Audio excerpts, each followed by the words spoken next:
Now, here is the major difference between investing and gambling.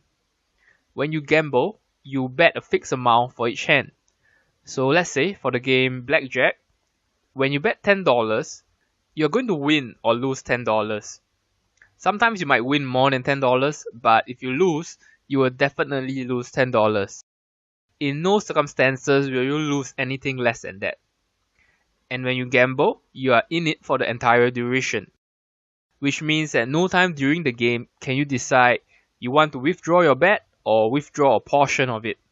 So if you bet $10, you can't decide that halfway during the game you want to withdraw $5 or you want to withdraw $3. It's just not allowed.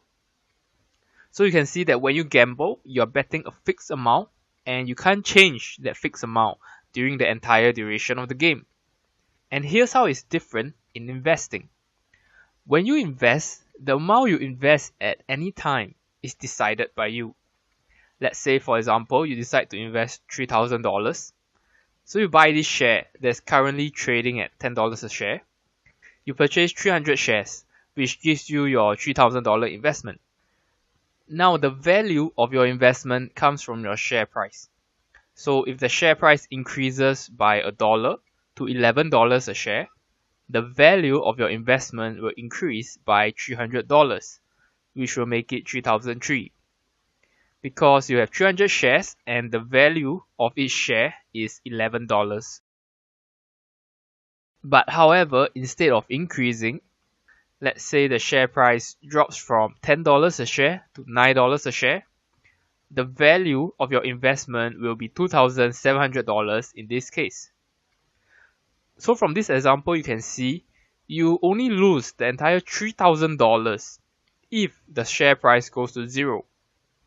So during investing, you have a lot more control compared to gambling because you decide when to exit your position. This is very different compared to gambling, where if you bet $10 and you lose, you are guaranteed to lose the entire $10.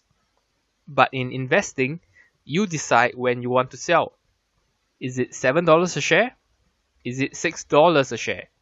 5, 4, 3, 2? Even at $1 a share, your investment is still worth something. You decide when you want to sell your position. And this is important because the market is not going to end your losing trades. If you gamble and you are losing, you don't have to do anything and you will be out when the game automatically ends. But when you invest, if you are losing and you don't do anything, just like what I did when I shared my personal experience earlier in chapter 1, your losing investment can continue to go lower and lower.